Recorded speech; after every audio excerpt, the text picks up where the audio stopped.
Once ridiculed by critics, Canadian painter A.Y.Jackson is now considered the pioneer of modern landscape art. He is also the founder of the famous Canadian Group of Seven. Alexander Young Jackson, everyone called him AY, was born to a poor family in Montreal in 1882.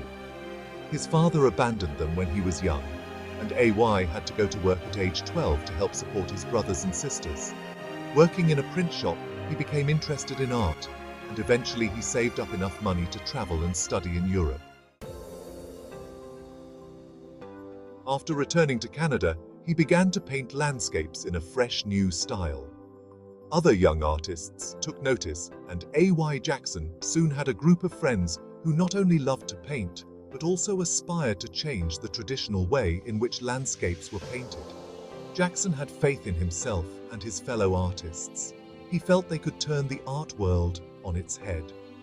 He and several other artists decided to try an unusual experiment, traveling by train and living together in a boxcar as it rolled across northern Ontario. They painted everything they saw. The Group of Seven, as they called themselves, put the results of the tour together to create an art show in Toronto in 1920. That was the show where the critics called the paintings art gone mad. But this did not deter AY. He was convinced that the Group of Seven was onto something great.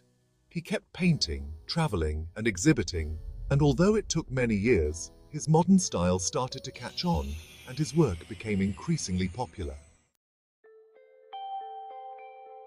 By the time he died in 1974 at the age of 82, A.Y.Jackson was acknowledged as a painting genius and a pioneer of modern landscape art. He and the other painters of the Group of Seven are among the most famous artists in Canadian history, with an entire museum and art gallery dedicated to their work.